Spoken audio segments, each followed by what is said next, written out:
بسم اللہ الرحمن الرحیم۔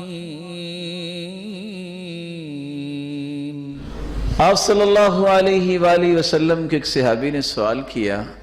میرا بڑا جی چاہتا ہے کہ میں کام وہ کروں جو اللہ کے ہاں بڑے پیارے ہیں، محبوب ہیں، جس کے نتیجے میں بھی اللہ کا پیارا بن جاؤں اور اللہ کا محبوب بن جاؤں، تو کیسے بن سکتا ہوں؟ آپ نے فرمایا احب الکلام الی اللہ، میرے صحابی اگر محبوب کلمات چاہتے ہو جس سے تم بھی محبوب اللہ ذوالجلال کے بن جاؤ گے تو سنو، ان احب الکلام الی اللہ سبحان اللہ وبحمدہ، تم اتنے کلمات کہہ دو سبحان اللہ وبحمدہ، یہ کلمہ بھی اللہ کے ہاں سب سے پیارا ہے اور تم بھی اللہ کے پیارے بن جاؤ گے۔